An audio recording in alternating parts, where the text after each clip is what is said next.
ഇന്നത്തെ weekly roundup ആരംഭിക്കുന്നു.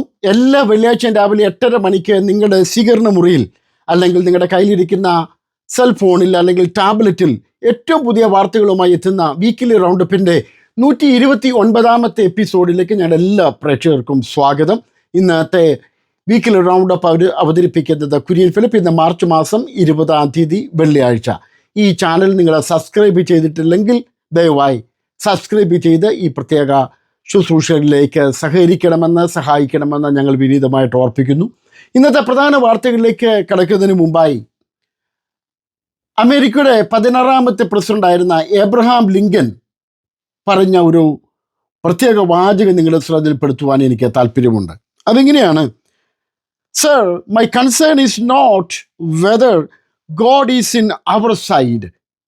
My greatest concern is to be on God side, for God is always right.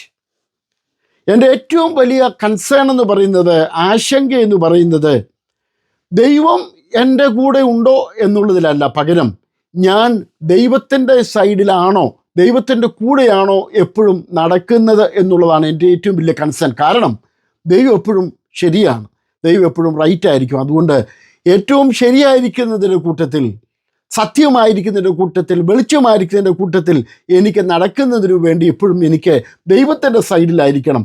ദൈവം എപ്പോഴും എൻ്റെ സൈഡിലേക്ക് വരണമെന്ന് ഉള്ളതല്ല എൻ്റെ കൺസേൺ. എബ്രഹാം ലിങ്കൻ പറഞ്ഞ ഒരു പ്രസിദ്ധമായൊരു വാചകമാണിത്. ഇന്ന് ഞങ്ങളെ കേൾക്കുന്ന പ്രിയപ്പെട്ട പ്രേക്ഷകരെ, ഞങ്ങളുടെ എല്ലാ പ്രേക്ഷകരോടും ഞങ്ങൾക്ക് പറയുവാനുള്ളതാണ്, ദൈവം നമ്മുടെ സൈഡിൽ ഉണ്ടോ എന്നുള്ളത് തീർച്ചയായിട്ടും നമ്മളത് ചെക്ക് ചെയ്യേണ്ട ആവശ്യമുണ്ട്. അത് നല്ലതാണ്. എന്നാൽ അതിലുപരിയായിട്ട് നമ്മൾ ദൈവത്തിൻ്റെ സൈഡിലാണോ, എബ്രഹാം ലിങ്കൻ പറഞ്ഞതുപോലെ ഞാൻ ദൈവത്തിൻ്റെ സൈഡിലാണോ എന്നുള്ളതാണ് നമ്മുടെ ഓരോ ദിവസവും ഉള്ള ചിന്തയ്ക്ക് നമ്മൾ വിധേയമാക്കേണ്ടത്.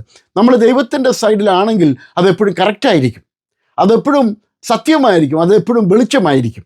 അതുകൊണ്ട് ഞങ്ങളുടെ എല്ലാ പ്രേക്ഷകരും ദൈവത്തിൻ്റെ സൈഡിലായി ജീവിപ്പാൻ തക്കവണ്ണം, അല്ലെങ്കിൽ സത്യത്തിൻ്റെ കൂട്ടത്തിൽ, ധർമ്മത്തിൻ്റെ കൂട്ടത്തിൽ, വെളിച്ചത്തിൻ്റെ കൂട്ടത്തിൽ ജീവിപ്പാൻ തക്കവണ്ണം ദൈവം നമുക്ക് ഇടയാക്കട്ടെ എന്ന് പ്രാർത്ഥിച്ചുകൊണ്ട് പ്രധാന വാർത്തകളിലേക്ക് കടക്കുന്നു. മധ്യ ഏഷ്യയിലെ യുദ്ധം തുടരുകയാണ്. യുദ്ധത്തിൻ്റെ പരിണിത ഫലങ്ങൾ അമേരിക്കയിൽ മാത്രമല്ല ലോകമെമ്പാടുമുള്ള ജനങ്ങൾ അനുഭവിച്ചുകൊണ്ടിരിക്കുകയാണ്. കേരളത്തിൽ പാചകവാതകത്തിന് വേണ്ടിയിട്ടുള്ള ദൗർലഭ്യം തുടരുന്നു. അമേരിക്കയിലുള്ള ഗ്യാസ് പ്രൈസ് വലുതായിട്ടല്ലെങ്കിലും ചെറിയ രീതിയിൽ അത് വർദ്ധിച്ചുകൊണ്ടിരിക്കുന്നു. മധ്യ ഏഷ്യയിലെ ഗൾഫ് രാജ്യങ്ങളിലെല്ലാം തന്നെ ഭയാനകമായിരിക്കുന്ന ഒരു അന്തരീക്ഷമാണ് തുടർന്നു വരുന്നതെന്ന് വിവിധ മാധ്യമങ്ങൾ ചൂണ്ടിക്കാണിക്കുന്നു. ഇറാൻ യുദ്ധം അവസാനിപ്പിക്കണമെന്ന് ഏകദേശം 12 ഗൾഫ് രാജ്യങ്ങൾ ഇതിനോടകം ഇറാനോട് ആവശ്യപ്പെട്ടിട്ടുണ്ട്. ഗൾഫ് അറബിക് ആൻഡ് ഇസ്ലാമിക് രാഷ്ട്രങ്ങളാണ് ഇറാനോട് ആവശ്യപ്പെട്ടിരിക്കുന്നത് യുദ്ധം എത്രയും പെട്ടെന്ന് അവസാനിപ്പിക്കണമെന്ന്. ഇറാൻ്റെ ഇൻ്റലിജൻസ് മേധാവിയും അതുപോലെ തന്നെ പ്രധാനപ്പെട്ട സുരക്ഷാ മേധാവി ഉൾപ്പെടെ 3 പ്രധാനപ്പെട്ട ആൾക്കാരെയാണ് ഈ ആഴ്ചയിൽ നടന്ന കലാപത്തിൽ, സ്ഫോടനത്തിലൂടെ ഇസ്രായേൽ അല്ലെങ്കിൽ അമേരിക്കൻ പട്ടാളം വധിച്ചത്. ഈ ആഴ്ചയിൽ വളരെ ഭയാനകമായിരിക്കുന്ന വിഷമതകളിലൂടെയാണ് ഗൾഫിലുള്ള രാജ്യങ്ങൾ കടന്നു പോകുന്നത്. കുവൈറ്റ്, ദുബായ് ഉൾപ്പെടെയുള്ള എയർപോർട്ടുകൾ പല പ്രാവശ്യം അടയ്ക്കേണ്ടി വന്നു. പല യാത്രാ വിമാനങ്ങളും റദ്ദാക്കിയതായിട്ടുള്ള റിപ്പോർട്ടുകളുണ്ട്. അതേസമയത്ത് തന്നെ UN കീഴിലുള്ള വേൾഡ് ഫുഡ് പ്രോഗ്രാം എന്ന് പറയുന്ന ഒരു സംഘടനയുടെ അറിയിപ്പിൽ പറയുന്നത്, ഏകദേശം 4.5 കോടി ജനങ്ങൾ ജൂൺ മാസം കഴിഞ്ഞാൽ പട്ടിണിയിലേക്ക് പോവുകയാണ്. യുദ്ധം തുടരുകയാണെങ്കിൽ ഏകദേശം 4.5 കോടി ജനങ്ങൾ പട്ടിണിയിലേക്ക് പോകും ഈ 1-2 മാസം കൂടെ കഴിഞ്ഞാൽ എന്നുള്ള ഒരു ഞെട്ടിപ്പിക്കുന്ന ഒരു വാർത്തയും വരുന്നുണ്ട്. ഈ തരുണത്തിൽ യുദ്ധം എത്രയും പെട്ടെന്ന് അവസാനിക്കട്ടെ എന്ന് നമുക്കും പ്രാർത്ഥിക്കാം. അമേരിക്കയും ഇസ്രായേലും ഒഴികെയുള്ള രാജ്യങ്ങളിൽ ഹോർമിസ് കടലിലൂടെ ചരക്ക് ഗതാഗതത്തിന് തടസ്സം വരുത്തിയില്ല എന്ന് ഇറാൻ പലർക്കും ഉറപ്പ് നൽകിയിട്ടുണ്ടെങ്കിലും അതൊന്നും ആരും തന്നെ മുഖവിലക്കെടുക്കുന്നില്ല. വളരെ പ്രയാസപ്പെട്ട ഒരു സാഹചര്യത്തിലൂടെയാണ് ലോക രാഷ്ട്രങ്ങൾ കടന്നു പോകുമ്പോൾ നമുക്ക് യുദ്ധം അവസാനിക്കുവാനായിട്ട് പ്രാർത്ഥിക്കാം. അതുപോലെ തന്നെ അതിൻ്റേതായിരിക്കുന്ന പ്രതിഫലനങ്ങൾ എത്രയും പെട്ടെന്ന് ലോകത്തിൻ്റെ വിവിധ രാജ്യങ്ങളിൽ നിന്ന് മാറിപ്പോകാനായിട്ട് നമുക്ക് പ്രാർത്ഥിക്കാം. ഗൾഫ് രാജ്യങ്ങളെ 10,000-കണക്കിന് ലക്ഷക്കണക്കിന് നമ്മുടെ ആൾക്കാർക്ക് അവിടെ ജോലി ചെയ്യുന്നു. ഈ സമയങ്ങളിൽ പലർക്കും ജോലി നഷ്ടപ്പെടുന്നു, പലർക്കും ജോലിക്ക് പോകാനായിട്ട് സാധിക്കാതെ വരുന്നു. സ്കൂളുകൾ അടച്ചുപൂട്ടിയിരിക്കുന്നു. കേരളത്തിൽ ഏകദേശം 70-75% ഹോട്ടലുകൾ പൂട്ടിക്കഴിഞ്ഞു. അങ്ങനെ ദൈനംദിന ജീവിതം തന്നെ ദുസ്സഹമാക്കുന്ന പ്രതിഫലനങ്ങളാണ് ഈ യുദ്ധത്തിൻ്റെ പ്രതിഫലനമായിട്ട് നമ്മൾ കണ്ടുകൊണ്ടിരിക്കുന്നത്. അതുകൊണ്ട് യുദ്ധം അവസാനിക്കേണ്ടത് ആവശ്യമാണ്. അമേരിക്കയുടെ പ്രസിഡന്റും ഇസ്രായേലിൻ്റെ പ്രധാനമന്ത്രിയും ഒക്കെ ആ തീരുമാനത്തിലേക്ക് എത്രയും പെട്ടെന്ന് എത്തട്ടെ, ഇറാൻ്റെ പിടിവാശികൾ മാറട്ടെ എന്നൊക്കെ നമുക്ക് പ്രാർത്ഥിക്കാം. ഒരു സമാധാനപൂർവ്വമായിരിക്കുന്ന ഒരു ജീവിതം നമുക്കുണ്ടാകുവാനായിട്ട് നമുക്ക് ദൈവത്തോട് പ്രാർത്ഥിക്കാം. Fellowship of Pentecostal churches in ഷിക്കാഗോയുടെ ഈ മാസത്തെ മാസയോഗം നാളെ വൈകിട്ട് 6:30 മണിക്ക് ഇലിയോസ് ഫുൾ ഗോസ്പൽ ചർച്ചിൻ്റെ ആഭിമുഖ്യത്തിൽ നടത്തപ്പെടുന്നതാണെന്ന് സഭയുടെ സീനിയർ പാസ്റ്റർ പ്രിൻസ് പോൾ അറിയിക്കുന്നു. ഈ സമ്മേളനത്തിൽ പാസ്റ്റർ മോഹൻ സക്രിയ മുഖ്യ പ്രാസംഗികനായിരിക്കും. FECCയുടെ ഈ മാസത്തെ മാസയോഗത്തിൽ ചിക്കാഗോയിലുള്ള എല്ലാ സഭകളും വന്ന് പങ്കെടുക്കണമെന്ന് അതിൻ്റെ ഭാര്യകളായിരിക്കുന്ന pastor Xavier James, pastor MG Johnson എന്നിവരും അറിയിക്കുന്നു. 40ാമത് PCNA കോൺഫറൻസിൻ്റെ ആഭിമുഖ്യത്തിൽ നടത്തപ്പെടുന്ന പ്രീ കോൺഫറൻസ് മാർച്ച് മാസം 21-ാം തീയതി ശനിയാഴ്ച നാളെ വൈകിട്ട് 6:30 മണിക്ക് ഫിലദൽഫിയയിൽ വെച്ച് നടത്തപ്പെടുന്നതാണ്. ഫിലദൽഫിയ സ്റ്റേറ്റിലുള്ള ഫിലദൽഫിയ ഇന്ത്യൻ ക്രിസ്ത്യൻ അസംബ്ലിയിൽ വെച്ചാണ് നാളത്തെ PCNAൻ്റെ പ്രീ കോൺഫറൻസ് നടക്കുന്നത്. ഈ സമ്മേളനത്തിന് നാഷണൽ ഭാരവാഹികൾ നേതൃത്വം നൽകും, ആ മീറ്റിങ്ങിൽ പങ്കെടുക്കുന്നതാണ്. അതുപോലെ തന്നെ ലോക്കൽ ഭാരവാഹികളായിരിക്കുന്ന brother Biju Varikkunnu, sister Mercy George എന്നിവരും ഈ സമ്മേളനത്തിന് നേതൃത്വം നൽകുന്നതാണ്. മാർച്ച് മാസം 22-ാം തീയതി ഞായറാഴ്ച വൈകിട്ട് 6:30 മണിക്ക് ന്യൂയോർക്കിലുള്ള ഇന്ത്യൻ ക്രിസ്ത്യൻ അസംബ്ലിയിൽ വെച്ച് പ്രത്യേക സമ്മേളനം പ്രീ കോൺഫറൻസ് ഉണ്ടായിരിക്കും. ഈ സമ്മേളനത്തിലും PCNAക്കിൻ്റെ നാഷണൽ ഭാരവാഹികൾ പങ്കെടുക്കും. സമ്മേളനത്തിൽ പാസ്റ്റർ സാബു വർഗീസ് മുഖ്യ സന്ദേശം നൽകുന്നതാണ്. Doctor Thomas Kidangalil, pastor PS Mathew എന്നിവർ ഈ സമ്മേളനത്തിൻ്റെ നേതൃത്വം നൽകും. ഷിക്കാഗോ ക്രിസ്ത്യൻ ഫെലോഷിപ്പിൻ്റെ ആഭിമുഖ്യത്തിലുള്ള നൈറ്റ് ഓഫ് വർഷിപ്പ് ഇന്ന് വൈകിട്ട് 7 മണിക്ക് സെലിബ്രേഷൻ ചർച്ചിൽ വെച്ചുണ്ടാകുമെന്ന് CCFൻ്റെ ഭാരവാഹികൾ അറിയിക്കുന്നു. അസംബ്ലീസ് ഓഫ് ഗോഡിൻ്റെ UK ആൻഡ് യൂറോപ്പ് ദേശീയ സമ്മേളനം 19ാമത് നാഷണൽ കോൺഫറൻസ് ഈ ദിവസങ്ങളിൽ നടന്നു വരുന്നു. മാർച്ച് മാസം 20-ാം തീയതി ആരംഭിച്ച കോൺഫറൻസ് 22-ാം തീയതി സമാപിക്കും. റവറന്റ് ബിനോയ് എബ്രഹാം സമ്മേളനം ഉദ്ഘാടനം ചെയ്തു. പാസ്റ്റർ ബിജു CX ആണ് മുഖ്യ പ്രാസംഗികൻ. പാസ്റ്റർ ജോൺസൺ K സാമുവലിനെ ഷാരോൺ ഫെലോഷിപ്പ് ചർച്ചിൻ്റെ ജനറൽ പ്രസിഡന്റായി കഴിഞ്ഞ ദിവസം തെരഞ്ഞെടുത്തു. പ്രസിഡന്റായിരുന്ന പാസ്റ്റർ ഫിന്നി ജേക്കബ് രാജിവെച്ച ഒഴിവിലേക്കാണ് മാർച്ച് 17-ാം തീയതി തിരുവല്ലയിൽ നടന്ന സഭാ മാനേജിംഗ് കൗൺസിൽ യോഗം പാസ്റ്റർ ജോൺസൺ K സാമുവലിനെ ഷാരോൺ ഫെലോഷിപ്പ് ചർച്ചിൻ്റെ അന്തർദേശീയ പ്രസിഡന്റായി ദൈവരാജ്യത്തിനായി ഐക്യപ്പെടുക എന്ന ആഹ്വാനത്തോടെ ഡാളസ് സിറ്റി വൈഡ് ഫെലോഷിപ്പിൻ്റെ പ്രവർത്തനം ഉദ്ഘാടനം ചെയ്തു. മാർച്ച് 14-ാം തീയതി ശനിയാഴ്ച ഡാളസ് ഷാരോൺ ചർച്ചിൽ വെച്ച് നടന്ന സമ്മേളനത്തിലാണ് ഉദ്ഘാടനം നടന്നത്. സംഘടനയുടെ പ്രസിഡന്റ് പാസ്റ്റർ തോമസ് മുല്ലക്കൻ സമ്മേളനം ഉദ്ഘാടനം ചെയ്തു. കേരളത്തിൽ ചാനൽ 24 തമ്മിൽ എന്ന ഒരു പ്രത്യേക പരിപാടിയിൽ പെന്തക്കോസ്ത് പാസ്റ്റർമാരെ ഉൾപ്പെടുത്തി അത്ഭുത രോഗശാന്തി ശുശ്രൂഷ സത്യമോ മിഥ്യയോ എന്ന പേരിൽ ഒരു സംവാദ പരിപാടി സംഘടിപ്പിച്ചു.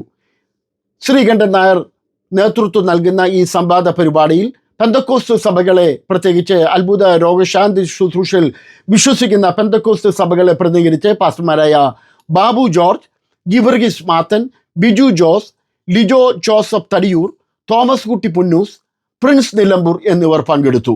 ഈ പ്രത്യേക അവസരം സുവിശേഷ പ്രവർത്തനത്തിന് വേണ്ടി യേശു ക്രിസ്തുവിനെ കുറിച്ചുള്ള കൂടുതൽ കാര്യങ്ങൾ പൊതുസമൂഹത്തെ അറിയിക്കുവാനിടയായതായി വിവിധ മാധ്യമങ്ങൾ റിപ്പോർട്ട് ചെയ്യുന്നു. All India pastors conference March 17-ാം തീയതി നടന്നു.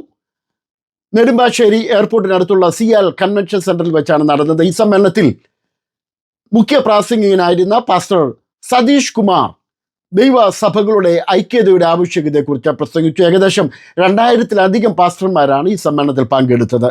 പാസ്റ്റർ സതീഷ് കുമാറിനെ കൂടാതെ പാസ്റ്റർമാരായ D Mohan, pastor KC John, pastor R Abraham എന്നിവരും വിവിധ സമ്മേളനങ്ങളിലായി സെഷനുകളിൽ പ്രസംഗിച്ചു. ഡോക്ടർ സതീഷ് കുമാറാണ് ചിക്കാഗോയിൽ വെച്ച് നടക്കുന്ന PCNA കോൺഫറൻസിൻ്റെ മുഖ്യ പ്രാസംഗികനായി അടുത്ത ജൂലൈ മാസം ചിക്കാഗോയിൽ എത്തിച്ചേരുന്നത്. കഴിഞ്ഞ ദിവസം നിത്യത്തിലേക്ക് പ്രവേശിച്ച PT മാസ്റ്ററുടെ ശവസംസ്കാര ശുശ്രൂഷകൾ മാർച്ച് 21-ന് നാളെ തൃശ്ശൂരിൽ വെച്ച് നടക്കും.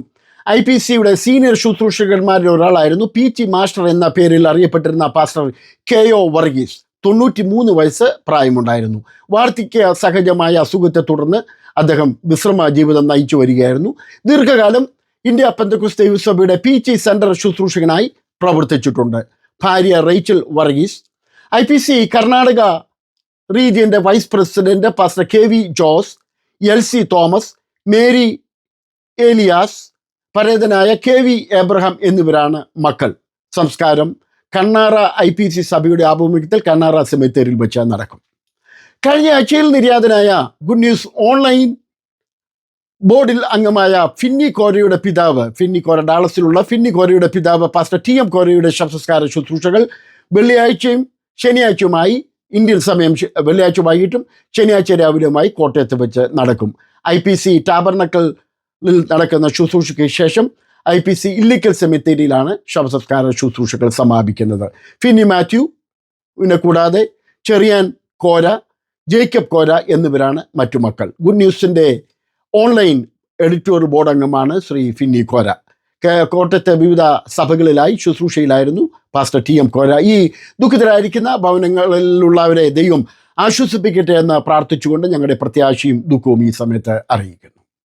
പുതിയ സംഘടനകളല്ല, പകരം പെന്തക്കോസ്റ്റൽ ഇന്റർ ചർച്ച് കൗൺസിൽ PICCയുടെ പ്രവർത്തനം ശക്തിപ്പെടുത്തുകയാണ് കാലഘട്ടത്തിൻ്റെ ആവശ്യമെന്ന് WME president doctor OM Rajukutty പ്രസ്താവിച്ചു. 2002 കേരള പെന്തക്കോസ്റ്റൽ ഫെലോഷിപ്പിൻ്റെ പിന്തുടർച്ചയായി ആരംഭിച്ച പ്രവർത്തനമാണ് PICC. പാസ്റ്റർ KC ജോൺ പ്രസിഡന്റും പാസ്റ്റർ ബ്രദർ CB മാത്യു, ബിജോയ്സ് കറിയ സെക്രട്ടറിമാരുമായിക്ക് ഉൾപ്പെടുന്ന ഒരു സംഘടനയാണ് PICC. എന്നാൽ അതിൻ്റെ പ്രവർത്തനം പിന്നീട് മന്ദീഭവിച്ചു. എന്നാൽ ആ പ്രവർത്തനത്തെ ശക്തീകരിച്ച് ഇന്ന് കേരളത്തിൻ്റെ രാഷ്ട്രീയ ആത്മീയ രംഗത്തെ പെന്തക്കോസ്തിൻ്റെ അടയാളമായിട്ട് ഈ സംഘടന മാറണമെന്ന് പാസ്റ്റർ OM രാജുക്കുട്ടി പ്രസ്താവിച്ചു. ഇപ്പോൾ വ്യക്തികൾ ആരംഭിക്കുന്ന പെന്തക്കോസ്തിൻ്റെ സംഘടനകൾ സമൂഹത്തിൽ പല പ്രയാസങ്ങൾ ഉണ്ടാക്കുന്നത് കൊണ്ട് ഇത് ഈ പാസ്റ്റർ OM രാജുക്കുട്ടിയുടെ ഈ പ്രസ്താവന വളരെ സ്വാഗതാർഹമാണ്. കഴിഞ്ഞ ദിവസമാണ് ഏതോ ഒരു സംഘടന LDFന് പിന്തുണ പ്രഖ്യാപിച്ചു, പെന്തക്കോസ്ത് വിശ്വാസികൾ LDFന് പിന്തുണ പ്രഖ്യാപിക്കുന്നു എന്ന് പറഞ്ഞുകൊണ്ട് മുഖ്യമന്ത്രിയെ കാണുകയും അത് വലിയ വാർത്താ പ്രാധാന്യം നേടുകയൊക്കെ ചെയ്തു. അവരാരെ സപ്പോർട്ട് ചെയ്യുന്നു എന്നുള്ളതിലല്ല, പകരം ആധികാരികമായിരിക്കുന്ന പിന്തുണ അത് ഒന്നെങ്കിൽ PICC അല്ലെങ്കിൽ ഇപ്പോഴുള്ള പെന്തക്കോസ്റ്റൽ കൗൺസിൽ ഓഫ് ഇന്ത്യ ഇതെല്ലാം യോജിച്ച് എല്ലാ മുഖ്യധാര പെന്തക്കോസ്തു സഭകളുടെയും നേതൃത്വം ഉൾപ്പെടുന്ന ഒരു സംഘടന അല്ലെങ്കിൽ ഒരു സംവിധാനം ഉണ്ടാകണമെന്ന് പാസ്റ്റർ OM രാജുക്കുട്ടിയുടെ പ്രസ്താവനയെ ഞങ്ങളും സ്വാഗതം ചെയ്യുന്നു. പല മാധ്യമങ്ങളും അതിനെ സ്വാഗതം ചെയ്തു.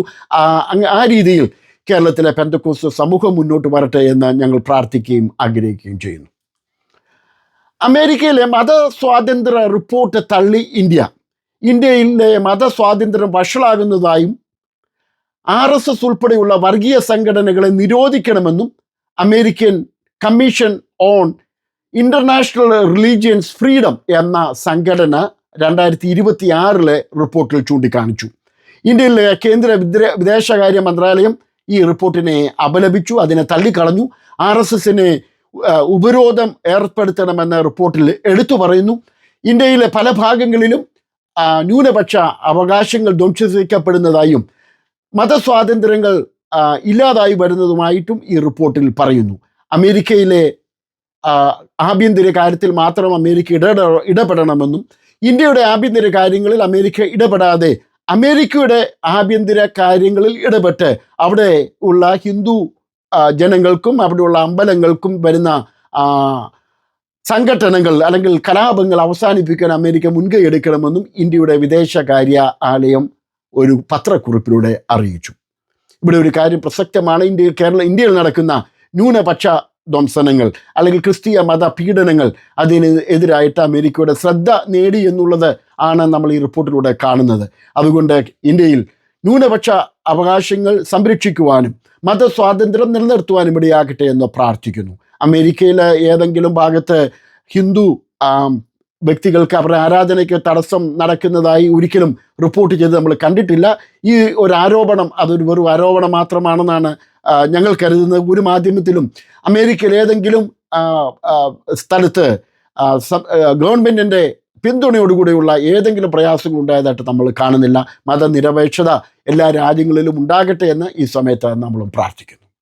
ബൈബിൾ കോളേജിൻ്റെ ദൈവശാസ്ത്ര വിശ്വാസങ്ങളോടും പ്രത്യേകിച്ച് അതിൻ്റെ അടിസ്ഥാന ദൈവശാസ്ത്ര വിശ്വാസങ്ങളോട് വിയോജിക്കുന്നവരെ ജോലിയിൽ എടുക്കുവാൻ വിസമ്മതിക്കുന്നതിനാൽ മൂഡി ബൈബിൾ കോളേജിൻ്റെ വിദ്യാർത്ഥികളെ ഷിക്കാഗോ പബ്ലിക് സ്കൂളിലെ താൽക്കാലിക ജോലിയും ഇന്റേൺഷിപ്പിൽ നിന്നും ഒഴിവാക്കിയതിനെതിരെ നടന്ന നിയമയുദ്ധത്തിൽ മൂഡി ബൈബിൾ കോളേജിന് അനുകൂലമായി കഴിഞ്ഞ ആഴ്ചയിൽ വിധിയുണ്ടായി. വിവാഹം, വിവാഹേതര ബന്ധങ്ങൾ, അതുപോലെ തന്നെ ഭാര്യ ഭർതൃബന്ധം, ലൈംഗികത തുടങ്ങിയ വിഷയങ്ങളിൽ മൂഡി ബൈബിൾ കോളേജ് ബൈബിളിലുള്ള പ്രത്യേകിച്ച് ക്രൈസ്തവ നിലപാട് തുടരുമ്പോൾ അതിൽ വിശ്വസിക്കാത്തവരെ അവിടെ ജോലിക്ക് എടുക്കാതിരിക്കുന്ന പ്രവണതയ്ക്കെതിരായിട്ടാണ് CPC Chicago public school management നടപടികൾ കൈക്കൊണ്ടത്. ഇതിനെതിരായിട്ട് നടന്ന നിയമയുദ്ധത്തിലാണ് കഴിഞ്ഞ ആഴ്ചയിൽ മൂഡി ബൈബിൾ കോളേജ് വിജയം വരിച്ചത്. ക്രൈസ്തവ മൂല്യങ്ങൾ തിരിച്ചു വരുന്നതിൻ്റെ മറ്റൊരു ഒരു എപ്പിസോഡാണ്, അല്ലെങ്കിൽ ഒരു സംഭവമാണിതെന്ന് കോടതി വിധിയെ അറിഞ്ഞ ശേഷം American president Shri Donald Trump വ്യക്തമാക്കി. കേരളത്തിൽ പൊതു തെരഞ്ഞെടുപ്പ് തീയതി പ്രഖ്യാപിച്ചു. ഏപ്രിൽ മാസത്തിൽ തെരഞ്ഞെടുപ്പാണ്. അതേസമയത്ത് തന്നെ കേരളത്തിലെ വളരെ ചൂടാണ്, അവിടുത്തെ കാലാവസ്ഥ വളരെ ചൂടായിരിക്കുന്നു, തെരഞ്ഞെടുപ്പിൻ്റെ ചൂട് ഉണ്ടാകുന്നു. ഈ സമയത്ത് നമ്മൾ എല്ലാ വിശ്വാസികളും അല്ലെങ്കിൽ എല്ലാ പ്രവർത്തകരും അവരുടെ സമ്മതിദാനാവകാശം ഉപയോഗിച്ച് അവരുടെ ദേശീയതയിൽ പങ്കെടുക്കുവാൻ, നമ്മുടെ ഉത്തരവാദിത്തത്തിൽ, നമ്മുടെ കടപ്പാടിൽ പങ്കെടുക്കുവാൻ ഇടയാക്കട്ടെ എന്ന് പ്രാർത്ഥിക്കുന്നു. ഇതോടെ ഇന്നത്തെ വീക്കിലി റൗണ്ടപ്പ് കൂടെ അവസാനിക്കുന്നു. എല്ലാ വെള്ളിയാഴ്ചയും രാവിലെ 8:30 മണിക്ക് ചിക്കാഗോയിൽ നിന്ന് പ്രക്ഷേപണം ചെയ്യുന്ന വീക്കിലി റൗണ്ടപ്പ് കേൾക്കുവാൻ തുടർന്ന് ഞങ്ങൾ നിങ്ങളെ സ്വാഗതം ചെയ്യുന്നു. ഈ ചാനൽ സബ്സ്ക്രൈബ് ചെയ്യുവാൻ ഞങ്ങൾ നിങ്ങളോട് ആവശ്യപ്പെടുന്നു. അടുത്ത ആഴ്ച നാം വീണ്ടും കണ്ടുമുട്ടും വരെ ദൈവത്തിൻ്റെ എല്ലാ അനുഗ്രഹങ്ങളും ഞങ്ങളുടെ എല്ലാ പ്രേക്ഷകർക്കും ഉണ്ടാകട്ടെ എന്ന പ്രാർത്ഥനയോടെ ഇന്നത്തെ വീക്കിലി റൗണ്ടപ്പ് ഇവിടെ അവസാനിക്കുന്നു. God bless you. Thank you.